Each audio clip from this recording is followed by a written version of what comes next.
भारत का प्राचीन ग्रंथ महाभारत कई रहस्यों से भरा है।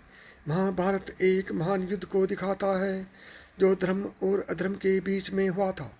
महाभारत में वैसे तो बहुत सारे योद्धा हैं, पर कुछ ऐसे भी हैं जिन्हें महाभारत का नायक कहा जाता है। ये सभी नायक किसी न किसी परम पुरुष के अवतार थे। कोई देवताओं का, तो कोई गंधर्व का, तो कोई किसी देवता का अंश था। खुद भगवान विष्णु भी कृष्ण का अवतार लेकर इस युद्ध में भाग लिया था। तो आइए जानते हैं महाभारत के कुछ प्रमुख नायकों के बारे में। सबसे पहले बात करते हैं महारथी अर्जुन की। इनके पिता राजा पांडु थे, लेकिन असल में वे इंद्र व कुंती के पुत्र थे। इंद्र ने अर्जुन को बचाने के लिए कर्ण के कवच और कुंडल छल द्वारा मांग लिए थे। इंद्र एक ब्राह्मण के वेश में पहुंच गए और कर्ण के कवच और कुंडल को दान में मांग लिया। भीम को पवन पुत्र भी कहते हैं। हनुमान जी भी पवन के ही पुत्र थे। भीम में 10,000 हाथियों का बल था। भीम को बलराम ने गदा युद्ध सिखाया था। भीम ने ही दुर्योधन और दुशासन सहित गांधारी के कई पुत्रों को मारा था। द्रौपदी के अलावा भीम की पत्नी का नाम हिंडिबा था, जिससे भीम का पुत्र घटोत्कच पैदा हुआ था। घटोत्कच ने ही इंद्र द्वारा कर्ण को दी गई अमोघ शक्ति को अपने ऊपर चलवाकर अर्जुन के प्राणों की रक्षा की थी। श्री कृष्ण को भगवान विष्णु का अवतार माना जाता है। त्रेता युग में भगवान विष्णु ने राम के रूप में मर्यादा पुरुषोत्तम बनकर जन्म लिया था और रावण का वध किया था। तो द्वापर युग में देवताओं के आग्रह पर कंस का संहार करने और धर्म की स्थापना के लिए श्री कृष्ण का अवतार लिया था। बलराम महाबली योद्धा बलराम को शेषनाग का अंश मानते हैं। जब कंस ने देवकी और वासुदेव के 6 पुत्रों को मार डाला, तब देवकी के गर्भ में भगवान बलराम पधारे। योग माया ने उन्हें नंद बाबा के यहाँ निवास कर रही रोहिणी के गर्भ में पहुँचा दिया। इसलिए उनका एक नाम संकर्षण पड़ा। बलवानों में श्रेष्ठ होने के कारण उन्हें बलभद्र भी कहा जाता था। बलराम का विवाह रेवती से हुआ था। महाभारत युद्ध में बलराम तटस्थ होकर तीर्थ यात्रा के लिए चले गए।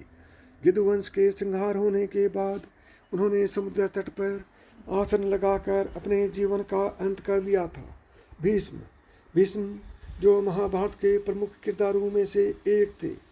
धू नामक वसु ने ही भीष्म के रूप में जन्म लिया था। वशिष्ठ ऋषि के साथ वह इंद्र की आज्ञा से 8 वसुओं को शांतनु और गंगा के यहाँ पैदा होना पड़ा।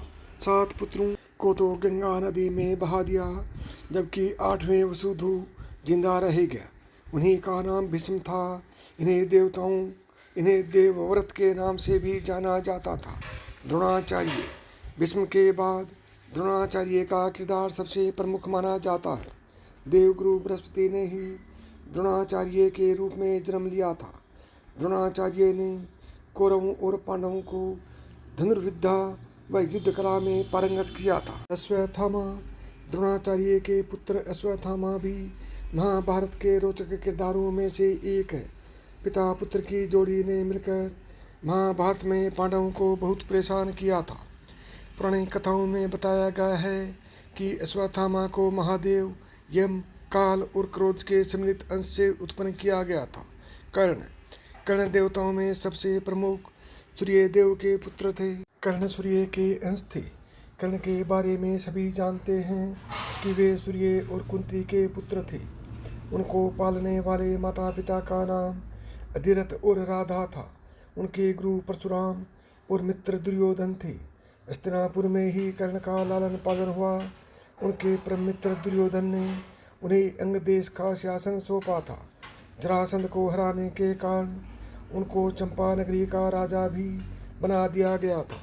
दुर्योधन और उसके 100 भाई पुलस्त्य वंश के राक्षस के अंश थे। दुर्योधन हस्तिनापुर के महाराज धृतराष्ट्र और गांधारी के 100 पुत्रों में सबसे बड़ा पुत्र था। वेदव्यास के वरदान से ही गांधारी के 100 पुत्रों का जन्म हुआ था। दुर्योधन के असंख्य कुकर्ते के कारण ही कौरव और पांडवों में युद्ध आरंभ हो गया था। दुर्योधन गदा युद्ध में पारंगत था और श्री कृष्ण के भाई बलराम का शिष्य था। गांधारी द्वारा देखे जाने से उसका शरीर वज्र के समान हो गया था, लेकिन कृष्ण के छल के कारण उसके गुप्तांग का स्थान कठोर नहीं हो पाया, जिसके कारण महाभारत युद्ध में भीम ने दुर्योधन को उसकी जंघा से पकड़कर उसके 2 फाड़ कर दिए और इस तरह दुर्योधन मारा गया। प्रेम से बोलो जय श्री कृष्ण। राधे राधे।